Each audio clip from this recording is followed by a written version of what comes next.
আসসালামাইকুম। Chaugachha hero page থেকে সকলকে জানাই আন্তরিক শুভেচ্ছা ও অভিনন্দন।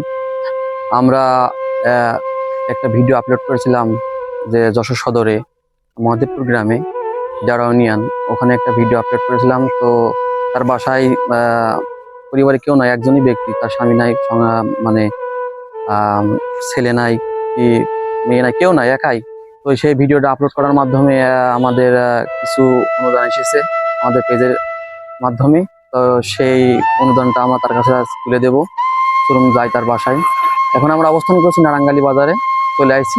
আমরা এখন ভিতরে যাব, গ্রামের ভিতরে, যে তার আহ, সে আর্থিক মানে অনুদানটা তুলে দেব। এবং তার বাসায় কারেন্টও নাই, তো কারেন্টের ব্যবস্থা করে দেবো ইনশাল্লাহ আজকে।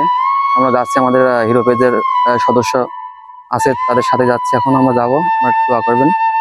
দর্শক, এখন আমরা তার বাসায় চলে এসেছি, তার বাসায় যাবো এখন। চলুন যাই তার বাসায়। বাসায় যে আমরা কিছু খাবারটা বানিয়েছি তার কাছে দেবো, এবং তার বাসায় আমরা আজকে কারেন্টের ব্যবস্থা করে দেবো ইনশাল্লাহ। এখন আমরা তার ঘরের ভিতরে বিদ্যুতের ব্যবস্থা করে দিয়েছি। তো আপনারা তো জানেন যে এখানে বিদ্যুতের কোনো ব্যবস্থা ছিল না, এখন সেই ব্যবস্থা করে দিয়েছি ইনশাল্লাহ। আপনারা আসেন, দেখেন, ভিতরের দিকে আসছি। আচ্ছা, ভিতরে একটু ক্যামেরা নিয়ে আসো, দিয়ে একটু দেখাই দাও। এই যে বিদ্যুতের ব্যবস্থা করে দিয়েছি আমরা, এখন দেখেন বিদ্যুৎ জ্বলছে। এই যে বিদ্যুৎ ব্যবস্থা করে দিয়েছি। এনার ঘরের ভিতরে এখন আলোয় আলোকিত হয়েছে।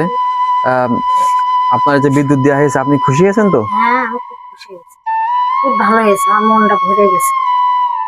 ও আচ্ছা, আমাদের জন্য একটু দোয়া করবেন যাতে আমরা, দোয়া করব, ভালো থাকো। এবং প্রবাসী যারা আছে তাদের জন্য একটু দোয়া করে দেবেন, যারা আপনাদের একটু সাহায্য করতে পারে। সবাই মিলে একটু সাহায্য টাহায্য করেন, আমার তো খুব কষ্ট, একটু সাহায্য করবেন। আপনারা না দিলে আমি কোনে পাবো? আমার তো কেউ নেই, আমার খুব কষ্ট, আমার অনেক কষ্ট। আচ্ছা, আপনার এই আর আমরা কিছু আর্থিক সহযোগিতা করবো। আগে একটা যে ভিডিও করেছিলাম, আপনার তো দেখাছিলাম যে বিদ্যুৎ নাই, বাসা বাড়ির অবস্থাও খারাপ। তো আজকে একটা বিষয় জানাবো, সেটা আছে যে তিনি যেখানে রান্না করেন সেই রান্নাঘরের অবস্থা খুবই খারাপ। যখন বৃষ্টি হয় তখন তো রান্নাই করতে পারে না, খাওয়া দাওয়া বন্ধ হয়ে যায়। যারা প্রবাসে আছেন তাদের কাছে আমি একটু আর্থিক সহযোগিতা কামনা করছি, যাতে তিনি রান্নাঘরটার ব্যবস্থা একটু করে মানে করা যায়, সেই হিসেবে আপনারা একটু দান করবেন। আর একটা বিষয় আছে, এই গ্রামের যারা প্রবাসী থাকেন তারা একটু সাহায্য করার চেষ্টা করবেন। এবং এই গ্রামে যারা মেম্বার চেয়ারম্যান আছে, আমি জানি না, আমি এর আগেও আমি সেটা বলতেছিলাম, তা বলিনি, কিন্তু আজকে বলবো। তিনি তো একজন বিধবা, তার বিধবা কোনো কার্ডটারও নাই যে তিনি চলবে। তো আশা করবো যে মেম্বার আছে এই দিকে একটু খেয়াল রাখবেন, যাতে তার একটা কার্ড করা যায়।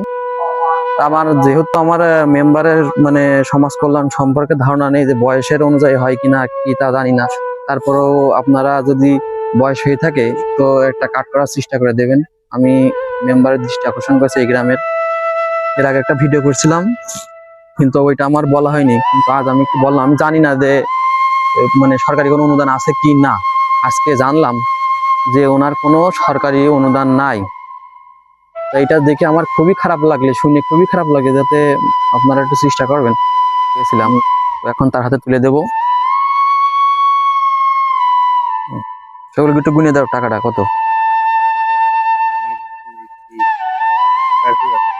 আচ্ছা, এখন তার হাতে 4,000 টাকা তুলে দেওয়া হচ্ছে।